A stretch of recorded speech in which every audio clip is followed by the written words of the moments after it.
Hello everybody. Today I wanted to share with you how to set up a dev environment with Devpod on Fedora Linux Silverblue, the atomic variant of Fedora. Now, because I did it yesterday, I switched yesterday from Ubuntu Ion or Eon, and I wanted to specifically talk about this tool, which is called Devpod, because I use it also at work. The idea is very similar with basically all the development that's going on nowadays. You basically develop in some sort of separated environment from the system. On NixOS, it's a Nix shell. It's not maybe a real Docker container, but you have also Docker container options there, I think. For example, the standard way to do this on Silverblue, this is via Toolbox or DistroBox. On other distros, you basically open a other let's say distribution here. It's like a WSL on Windows. You just basically have another Fedora installation turning, and it's managed by Podman. So yeah, so as you can see, actually you have a toolbox here turning. But the cool thing about Devpod is it will also create your Docker container, but actually this is infrastructure as code, so it's declarative, kinda. So it's declarative in that sense that you can have your project, you put a point dev container in it, and you have a Docker file. So this is kinda declarative because you cannot still do a Docker file, so it's not like 100% declarative. It still does the instructions in order.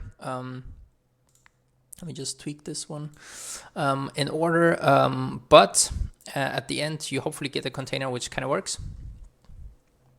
And so when I go back, yeah, so this is the idea.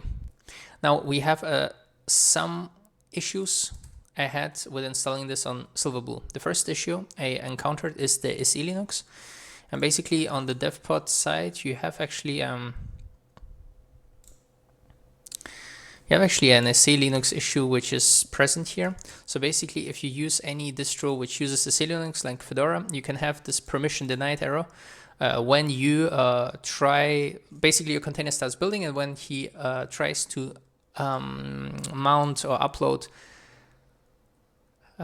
your files to /workspace and then your repo name or your project name, he will have a permission denied. And what you have to do is basically append a Z flag. I don't know what this does, but it actually enables or disables something in SELinux, so it actually works. But actually, when I found out about the snippet, it didn't work 100%. And then with talking with the AI, he gave me this, and this works fine. So I wanted to share it with you.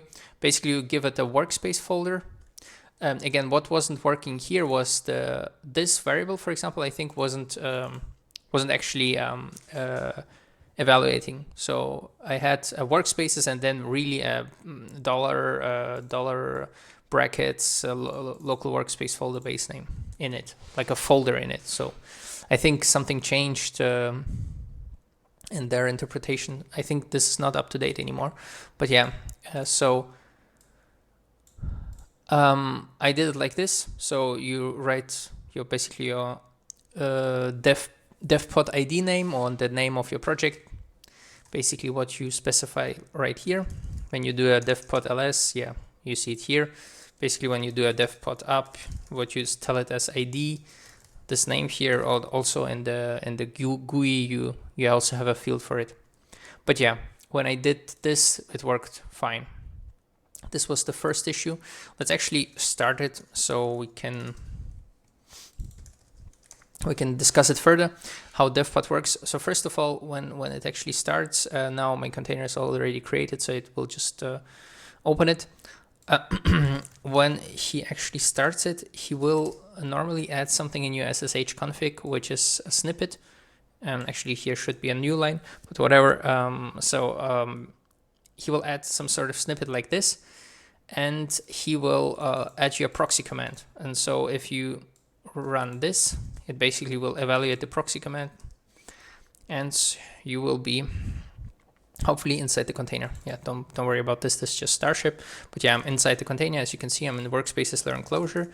Everything works fine. I can like cat files. As you can see, I am DK, and also I am my user, which I specified.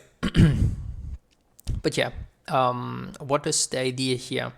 The idea here is the following: is that on Silverblue, I obviously have these two apps in the Flatpak. So the Devpod is installed in the Flatpak, and my VS Codium, my editor of choice, is installed in the Flatpak. So now we have to make them to play nicely, because normally when you do it in Devpod, the guys that made Devpod kind of assume that you kind of use a normal distribution, and so your Codium or your IDE is just a command away. So what you have to do here actually is set the IDE as none. And the interesting thing is either that I can show you actually that I have Codium alias in my bash RC. So actually this will evaluate to something. I don't want to run it right now, but yeah, it will open the Flatpak Codium, but it still won't open when the Devpod launches. Because it's I think it's like looking user bin or something like this, but it's actually not the biggest problem. The biggest problem is not that the VS Code doesn't open in the forward direction. It's actually to connect with the VS Code to this here. What do I mean by this? Because we can set this to none and or just open up VS Codium manually like this. And actually we can use this extension, which he will also install automatically. This is this extension one from this Jean P for 13. And then we can use this one to connect. And the idea here is that because we are here in a Flatpak, this is really important. You will get a README that tells you that you cannot actually run all the commands from your host system. And also, like, I don't want to defer much longer, but they will tell you that you can run these options to actually run a bash inside your Linux. This is actually important. There is a command in the Flatpak which is called /app bin host spawn, which will actually let you run commands from your Flatpak from your host system. So for example, if I open it up a terminal, this is a local VS Code. As you can see, I am actually in my host system, and actually I can run a toolbox enter here. It's really slow, but sorry, my computer is kind of old. So yeah, so this actually works. Let's exit 2 times. And the idea here is, if we look at our SSH config right now, this command is not going to work. Like if I just connect to it point blank, it's not going to work. It just will tell me that he cannot find this path.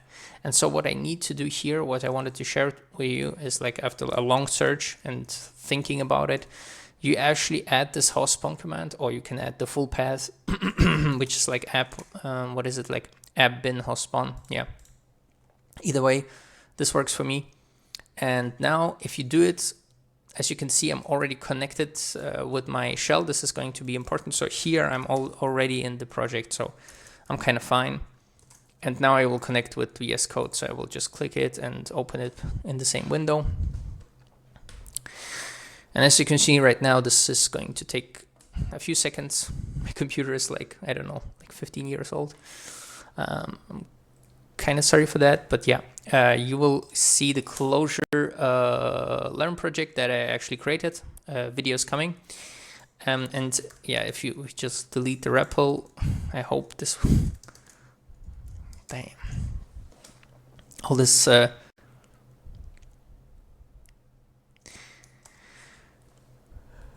video recording and stuff. Oh, this is actually taking a lot of resources. But yeah, I hope the check-in will go through. I will maybe cut the video and show you. The check-in is finished, and I can, for example, evaluate code here. So I evaluated the main. I can also evaluate the expression like this. So I print to the command line, to the REPL rather. And so this works fine. Last thing I wanted to mention with you is how the SSH on the Devpod works. because this is me outside of the system. Right now I don't obviously have any keys. Obviously I don't have any keys added to the agent, but if I would have, here it would be working just nicely, because it actually uses the same socket. So this would be working really fine, but I've found a problem when I use it in the VS Code connection from the Flatpak.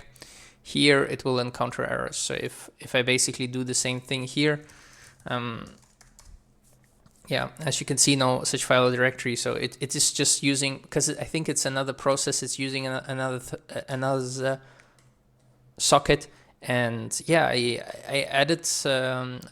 I see that the Flatpak permission for SSH agent is actually there, but for some reason that doesn't work. So because I think it's just another process, so just as a workaround, what I'm going to do is I'm just going to get commit with here or here. I don't know.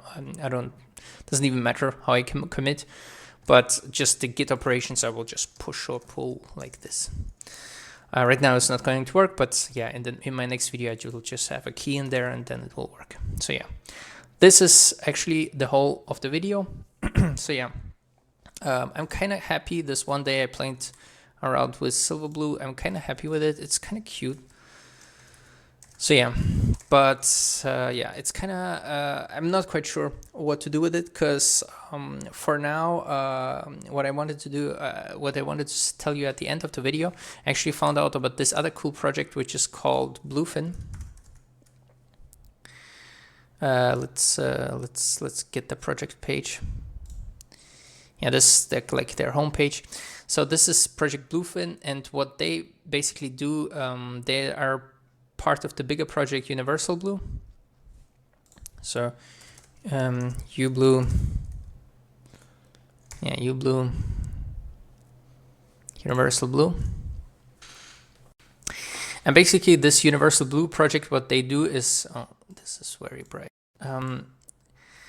They take Fedora, basically they take Fedora Silverblue and customize it so it kind of is better out of the box and like batteries included.